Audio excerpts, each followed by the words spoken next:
Baik, Assalamualaikum warahmatullahi wabarakatuh. Waalaikumsalam. Jumpa lagi di acara ngobrol-ngobrol bareng di channel YouTube Bojonegoro TV. Kali ini kita bersama dengan seorang narasumber yang mungkin di Bojonegoro sudah akhir-akhir ini sudah banyak yang tahu lah. Mas Teguh Haryono. Assalamualaikum Pak Teguh. Waalaikumsalam warahmatullahi wabarakatuh. Katanya keliling terus Pak di Bojonegoro Pak. Ya gitulah, ya, alhamdulillah sehat. Jadi masih sekarang saya senang mulai lagi. Nah ini mungkin berapa bulan terakhir ini masyarakat Bojonegoro hanya tahu gambarnya jenengan di pinggir-pinggir jalan. Kasihan di pinggir jalan. Siap. Dengan jargon yang itu sudah sangat populer lah kalau saya melihatnya di bahkan sering juga buat guyon teman-teman di warung gitu Pak. Gitu ya. Pas Teguh mulai. Gitu. Sudah pulang apa belum Pak? Pertanyaan itu Pak. Oke.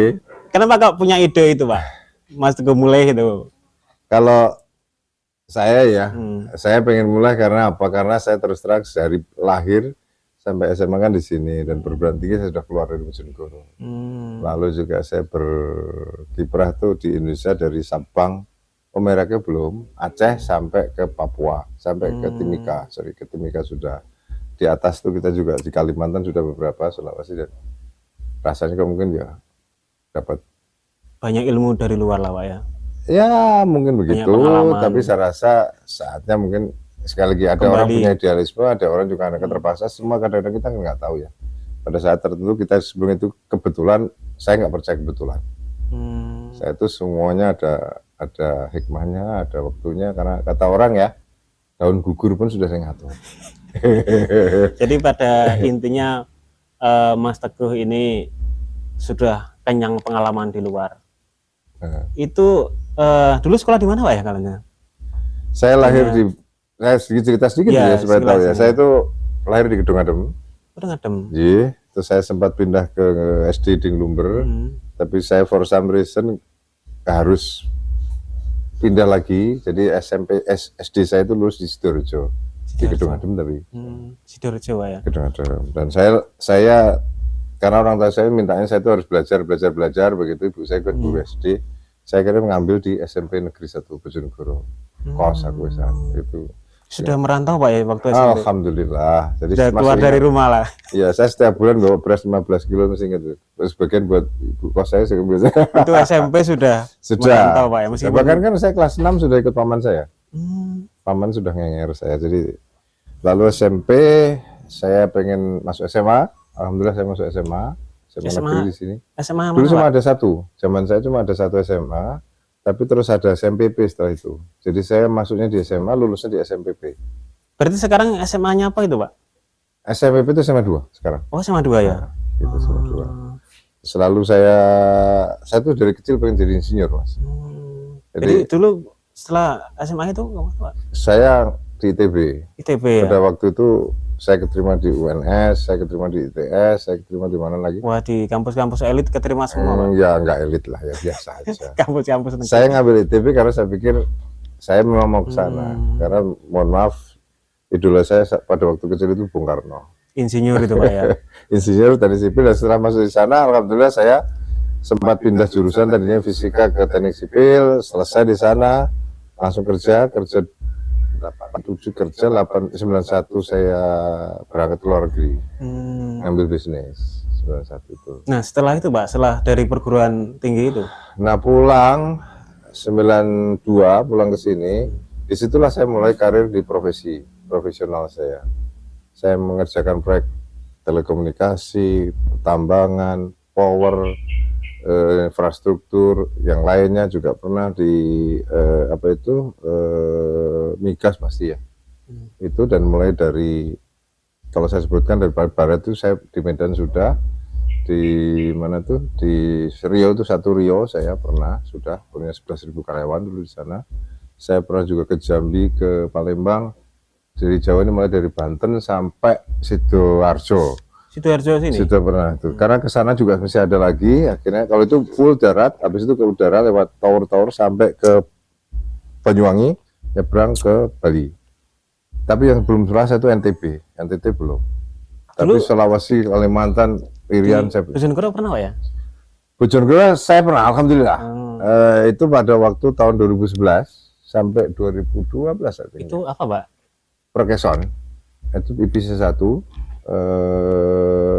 Kebetulan saya direktur salah satu perusahaan Tripatra lah. Tripatra itu ya. Dulu yang waktu jadi masyarakat mungkin nggak begitu banyak yang tahu di belakang proyek yang saat ini menjadi andalan atau penyokong industri minyak nasional. Di belakangnya adalah karya-karya Pak Teguh. Alhamdulillah saya terus terang saya dengan direkturnya Exxon sama SKK Migas ya. Saya SDM kalau nggak salah menentukan titik nolnya di mana tuh. Saya yang foto nggak ketemu. Nah itu teman-teman masyarakat banyak yang harus tahu ini kayaknya. Dan itu pengalaman yang luar biasa. Ya. Karena sebelum dimulainya produksi kan harus ada eksplorasi. Perannya ini yang penting sebenarnya Pak ya. Rasanya semua penting ya. Semuanya penting. Hanya saya kan startnya kan lebih awal. Iya, semuanya penting. Karena gini Mas. Kalau kita hanya konsentrasi di konstruksi saja, nanti operasionalnya nggak bagus juga hasilnya nggak bagus. Jadi saya tidak merasa lebih baik daripada sekarang. Hanya kebetulan saya menyiapkan lahan itu supaya siap untuk diproduksi. Itu aja. Nah ini mungkin Pak, dari sekian banyak pengalaman jenengan, kira-kira apa yang ingin jenengan tawarkan ke Bojonegoro? Terutama kaitannya dengan itu. Kalau ngomong tawarkan agak susah. Gini. Saya itu pernah jadi dengan lah maksudnya. Ya gitu ya. Kaitan saya itu pernah sebagai Sekjen Persatuan Insinyur Indonesia. Dari data yang ada, jumlah insinyur Indonesia per 1 juta itu kalah dengan negara-negara, jangan ngomong Amerika, Vietnam pun kita kalah. Kalau kita keluar di sana ternyata jumlah insinyur itu semakin banyak, ternyata kemungkinan negara itu berkembang jauh lebih besar. Nah makanya saya pikir dengan pengalaman saya di keinsinyuran yang cukup lama, dan saya sekarang juga masih berkecimpung di sana, saya harapkan Bojonegoro juga mulai berpikir, apalagi saat ini Bojonegoro mempunyai berkah yang begitu luar biasa, yang berkah nggak dimiliki oleh daerah lain. Iya, ini juga momentum ini Bojonegoro Pak ya. Saya rasa itu, jujur saya merasa saatnya harusnya kita bisa lebih baik. Kalau melihat sekarang ini gimana Pak? Kalau sekarang kan sangat amat tergantung pada migas ya. Dan saya rasa itu akan naik lagi nanti ketika JTB muncul. Ini kan baru mulai kan. JTB muncul itu akan naik lagi. Tapi selalu dalam proses produksi itu ketika naik turun. Nah, karena migas Bojonegoro ini genjot di awal, dia akan menyusut terus, gitu kan. Jadi ini akan suatu saat akan keluar pada situasi yang menurut saya yang harus diantisipasi. Ketika ini naik, begitu turun, ketika naik semua happy Mas. Pokoknya KB seneng lah, misalnya bagian KB. Tapi begitu wisunan ini turun, itu malapetaka akan datang ketika tidak disiapkan. Nah, mudah-mudahan saya bisa membantu untuk menyiapkan saya urut lah dengan bersama-sama dengan masyarakat menyiapkan ketika itu nggak masalah dan memanfaatkan ketika itu punya. Kira-kira gitu saya. Kalau ini Pak, banyak pihak yang menakutkan bahwa menakutkan atau mengkhawatirkan bahwa industri minyak di Bojonegoro ini hanya pesta-pesta sesaat, tidak kemudian. Nah justru itu saya katakan tadi, ketika naik ini semua orang happy, tapi kita harus ingat proses itu selalu begini kan, nggak mungkin gini terus, ya kan. Nah ketika turun ini harus diantisipasi, makanya Bojonegoro menyiapkan diri, tidak boleh tergantung hanya pada migas. Apa itu Pak kira-kira yang harus disiapkan? Pertama harusnya ketika ada migas kita manfaatkan ya. Nah manfaatkan sebaik-baiknya dengan apa? Membuat perencanaan, eksekusi semua. Rencana apa? Perencanaan ketika mau turun segala macam itu harus dilakukan segera. Saya belum melihat apakah kita punya jangka panjang planning yang soal investasi SDM itu Pak. Nah itu dengan demikian maka kita harus tahu. Ketika kita sudah perencanaan, maka kita tahu apa yang kita butuhkan. Karena ketika pelaksanaan sebelum proyek, pelaksanaan proyek dan ketika operasi, different itunya, kebutuhannya berbeda. Nah, Bojonegoro harus sekarang ini sangat sedikit kan dioperasikan. Karena sekarang operasi minyak itu pakai mesin semua. Tapi masih ada kecil-kecil kan. Nah, tapi kan itu harus disiapkan. Walaupun itu habis kan duitnya nggak ada. Bukan hanya manusianya harus disiapkan dengan cara apa? Kita lihat saya terus terang sudah melihat ya, apa yang banyak hal sebenarnya Bojonegoro ini. Kita juga punya pertanian sangat memungkinkan, gitu kan. Kita hutan jati juga sangat memungkinkan. Jadi menurut saya harus disiapkan. Nah, kalau saya karena background saya teknik, menurut saya industri salah satu pilihan yang bisa diambil. Industri apa? Itu istilahnya gini, industri yang sesuai dengan DNA Bojonegoro. Ini jargonnya kira-kira begitu. DNA-nya apa? Banyak kita. Jadi jangan ngambil industri yang tidak ada DNA-nya di sini. Akhirnya kita masalah. Termasuk contohnya pertanian misalnya, juga masuk, Pak ya? Oh iya, DNA-nya pertanian kan, kehutanan, pertanian, ya kan? Itu kan kita bisa produksi. Contoh sekarang aja sama lihat kan, di sini kan ada produksi yang sarang burung walet kan juga sudah bagus kan. Itu masih banyak loh, kita masih punya belimbing, kita masih punya, ya kan, banyak kan itu kan. Padahal itu walet itu tertinggi loh Pak, nasional kita. Justru itu, pertanyaan ada kembalinya ke sini nggak? Nah, yang lain mestinya bisa, selain walet mestinya bisa kan? Itu yang saya maksud. Tapi harus ada penelitian dengan serius. Dengan kita APBD segitu besar, harusnya kita cukup bisa membuat penelitian kita, perencanaan kita jauh lebih baik. Mungkin sudah ada, mungkin nggak. Tapi sampai ini saya nggak tahu.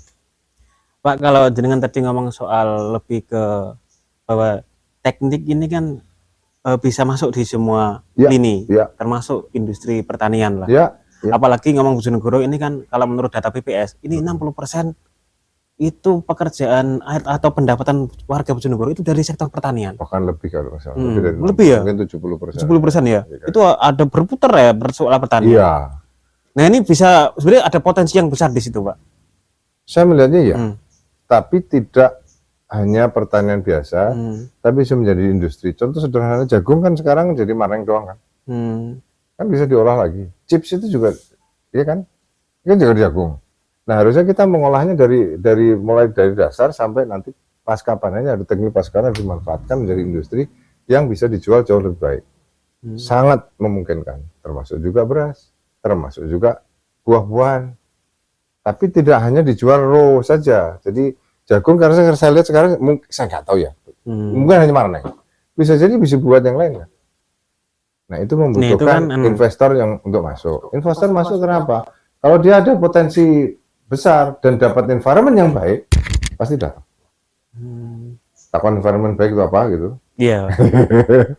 Kalau menurut saya environment baik, pertama pasti masyarakatnya welcome.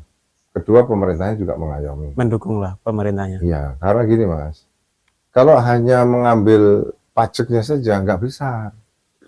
Tapi harus dilihat lainnya kan. Penduduk bisa bekerja di situ, ya kan? Nah, kan cukup banyak. Jangan cuma izinnya digenjot. Udah mahzab lama itu, izinnya digedein gitu kan. Terus nanti sekarang malah izin perlu gratis. Misalnya apa? Penduduknya bisa kerja di situ, ya kan? Terus nanti hasilnya di pertanian sini bisa diolah, dijual keluar kan, luar biasa. Saya ngeliatnya gitu. Jadi sebenarnya ada banyak potensi ya di Bojonegoro karena Pak, mungkin juga perlu dengan sikapi soal Bojonegoro ini kan daerah kaya, bahkan di nasional APBD kita nomor 3 kalau nggak salah. Tapi banyak masyarakat yang mengeluhkan, loh saya ini cari pekerjaan di Bojonegoro aja susah sehingga dia harus merantau. Ini kira-kira apa Pak agar lebih banyak lagi SDM yang bisa bekerja di bisa bekerja di mungkin Bojonegoro sendiri. Pertama dapat berkah kita nih baru saja ya. Aku bukan kan baru saja, mungkin juga kaget, mungkin. Tapi kalau saya refleksikan pada saya sendiri ketika saya mengerjakan proyek, ini saya refleksikan. Pada saat itu saya ada namanya konten lokal. Tapi sebenarnya tanpa ada perda konten lokal pun juga sudah saya laksanakan. Sehingga pada waktu itu ini uang saya sendiri loh, uang perusahaan saya sendiri loh. Tapi saya membuat begini, ada pekerjaan itu saya bagi di 3 Mas. Pekerjaan pertama adalah pekerjaan yang harus dilakukan oleh orang Bojonegoro. Jenis pekerjaan kedua adalah pekerjaan yang boleh dilakukan oleh orang luar Bojonegoro. Asalkan dengan catatan. Bukan catatan, tapi kita harus bekerja sama dengan Bojonegoro. Kerjasamanya pun tidak cuma sekerjasama, harus konsorsium. Beda loh, konsorsium sama jadi subkon beda sama. Konsorsium lebih besar lagi Pak ya? Karena bersama-sama kan menanggung risikonya. Yang ketiga, pekerjaan-pekerjaan yang silahkan bebas. Karena teknologi tinggi, saya tahu Bojonegoro belum mampu. Tapi kalau dia bekerja sama dengan orang Bojonegoro atau perusahaan Bojonegoro dapat nilai tambah. Pekerjaannya, kerjasamanya apa? Bebas kalau itu. Yang tolong itu. Dengan itu ternyata efek bola saljunya luar biasa itu. Contoh sederhana aja, paling sederhana, misalnya gitu. Ini teman lihat aja. Di migas kan ada ini makan minuman ini, masuk kita minum dulu. Ngopi dulu, Pak. Makanan minuman di migas itu ada standarnya, Mas. Kalau itu bisa lepaskan saja, nggak ada yang lolos di sini. Lokal yang nggak ada lolos. Sama sekali nggak ada. Tapi karena saya bikin ketentuan itu, nggak ada yang bisa kan? Risikonya balik ke saya. Nggak apa-apa, saya training mereka. Nah, kalau mental atau strategi itu diterapkan di dalam lingkup yang lebih besar, karena itu uang-uang kita sendiri, ya dulu bukan uang saya. Insya Allah akan semua bisa dapatin lah. Nah, itu mudah? Ya. Enggak. Oh, enggak mudah. Sama harus nyiapin sistem training dan segala macam. Gas. Oke. Mungkin ini Pak, bagaimana kemudian pentingnya membangun SDM di Bojonegoro, karena ini kan momentum ini jangan kemudian sampai lepas, Pak. Investasi ini harus difokuskan ke pembangunan sumber daya manusia, meskipun bisa beriringan dengan pembangunan infrastruktur. Idealnya gimana, Pak? Saya sekali lagi kalau saya ngomong di tempat lain juga, ini yang saya terapkan di proyek Bojonegoro lah, paling sederhana di sini ternyata bisa. Kerjaan paling sederhana aja, satpam paling sederhana. Itu satpam migas beda Pak sama satpam pabrik, ada sertifikatnya kan. Nah, pada waktu itu apa? Saya punya masih 21 orang dari luar itu. Ada manajer masih orang luar tuh. Tapi yang ini harus orang Indonesia. Dipaksa-paksa. Mereka susah, perusahaan itu susah. Karena saya paksain. Nah, setelah itu kita training orang-orang itu. Nah, itu harusnya kita punya manpower planning, kita harus punya. Setelah tahu manpower planning, kan kita tahu mau kemana. Sama bikin orang, mendidik orang, tapi kalau nggak bisa digunakan, nanti juga nggak ada gunanya kan. Nah, makanya Bojonegoro punya planning lebih lebar. Karena gini Mas, kalau nggak tahu Bojonegoro mau kemana kan nggak tahu. Sama misalnya, sama analog sebenarnya. Sama kalau mau ke pelabuhan, ke pantai, beda kepegunan kan. Menyiapkan dirinya beda. Jangan sampai sama bikin jaket tebal gini ke waktu sama mau ke pantai. Salah.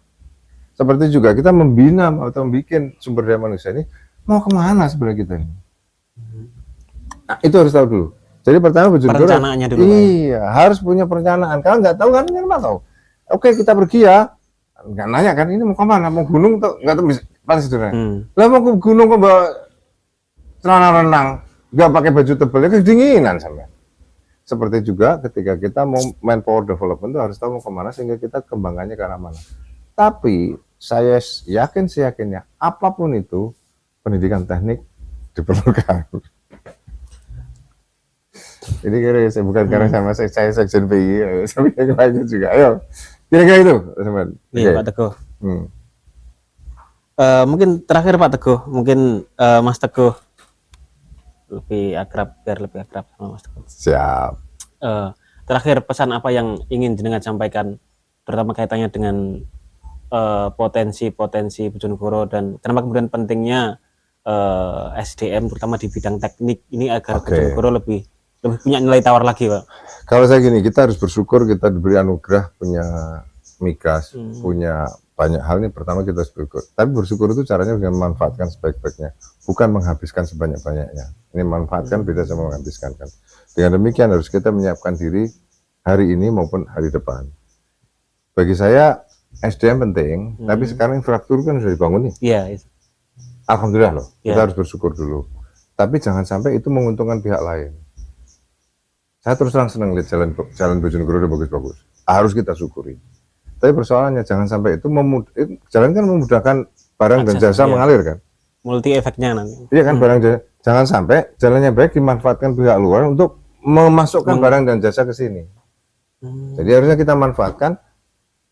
Teorinya sudah benar Mas. Kalau ekonomi itu bangun jalan itu sudah benar. Begitu bangun jalan pasti fondasinya pasti tumbuh itu. Tapi harus disiapkan dengan tata aturan. Makanya peraturan itu segera dibuat dan dilaksanakan supaya fasilitas infrastruktur yang baik ini jangan dimanfaatkan orang luar. Supaya warga juga bisa menerima manfaatnya. Itu saya rasa itu apa? Makanya saya mengatakan teknik penting. Ya, yang lain penting nggak? Penting. Tapi kita harus memproduksi banyak orang untuk bisa masuk ke dalam pelaksanaan pembangunan di Bojonegoro ini dengan sebaik-baiknya. Jangan sampai nanti ada investor ke sini, orangnya nggak ada, modal nggak ada, akhirnya dari luar yang masuk ke sini kan. Itu masalahnya. Mas. Baik, terima kasih Mas Teguh. Jadi Bojonegoro ya harus mampu mencetak pemikir-pemikir yang handal, yang bisa bertarung di luar, tidak hanya di luar tapi juga dibutuhkan di luar negeri, bahkan sampai luar negeri seperti dengan demikian obrolan kita bersama Mas Teguh Haryono. Sampai ketemu di obrolan-obrolan selanjutnya. Terima kasih. Terima kasih.